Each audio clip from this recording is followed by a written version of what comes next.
We've just had some breaking news that the former Tory Home Secretary Suella Braverman has defected to Reform. Yep, she's off. She says it's Another one bites the dust. Yeah, she says it feels like she's come home, which is maybe apt because I'm sure some people thought she'd defected already. Yeah. In that, I mean, she hadn't, but I think this is maybe of everyone, one of the people that there's been the most speculation about. There's been a feeling of inevitability. She's not really been very involved in Kemi Badenoch's Tory party for quite some time. She's not that visible in Parliament. And I mean, obviously, people are not their spouses and, you know, she is not her husband, but her husband has been a big reform donor and really involved with the party for quite a long time.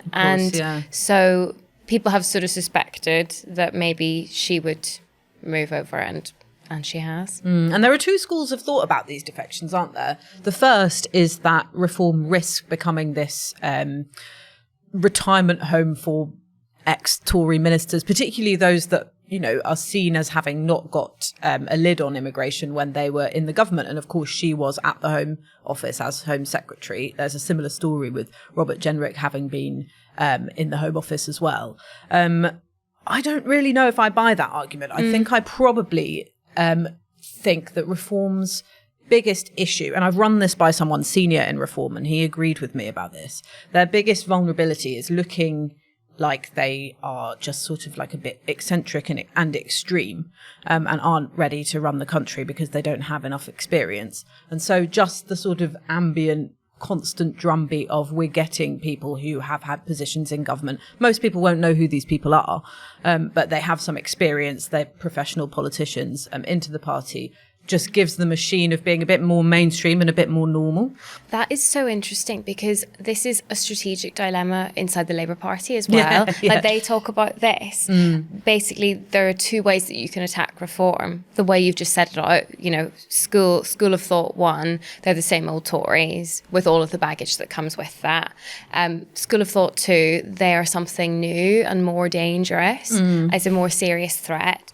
And it's that second argument that we've heard from Keir Starmer himself probably like 4 or 5 times last year. Yeah, true. You know, most notably in his conference speech in October, but he's done it a few other times.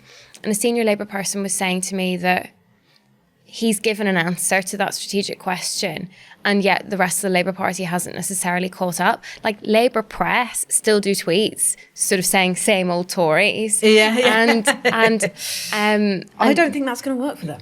But I think all of this makes it harder. You know, they are trying to move to this attack line of, no, this is something, more damaging, more poisonous. Basically, they're racist. Yes. You know, this is not, for all of your criticisms of the Tories, this is something different. This is far more existential. That's why people need to rally behind Keir Starmer, et cetera, et cetera. It's a more serious argument, and they've picked that.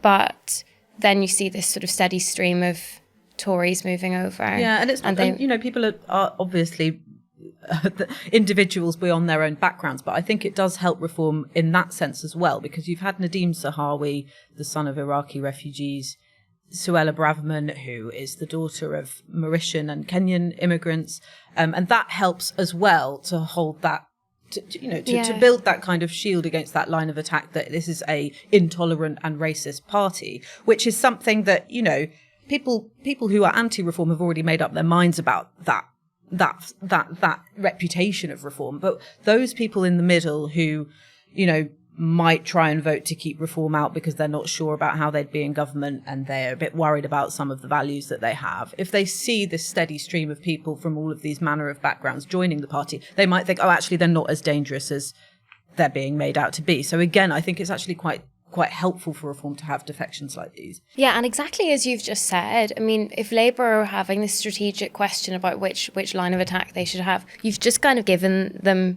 their answer. Yeah. That inside Reform, they are more worried about being seen as, I mean, they wouldn't say we're worried about being seen as racist. No, they wouldn't say that explicitly, but they know. But linked to that, they're worried about being seen as fringe, eccentric, incompetent, not the kind of people you want to put in charge of the nuclear button. Yeah. I think it is a risk, you know, to take on some of the baggage. But I think maybe the bigger risk is that Labour gets pulled into attacking them on sort of the familiar turf of the past. Yeah. You know, that these are the people responsible for the high immigration under Boris Johnson, for, you know, austerity, etc.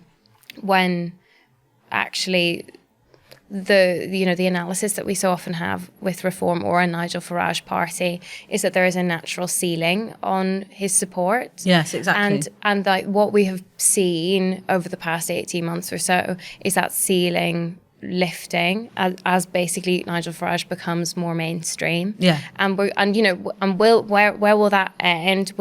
Can he keep lifting it, or has it reached its peak? And, you know, there are things, you know, we'll come on to the Gorton Denton by-election where that will be tested again. But really, like, this is why he leans so hard into attacking Tommy Robinson, for example. Exactly, yeah. He's really happy to, you know, describe a dividing line between himself and the far right because he wants to lift that ceiling further. He wants to, you know, bring in more people who might not have considered him before. Yeah. You know, and I'm sure you've had this as well when you're on doorsteps or, you know, covering by-elections or whatever.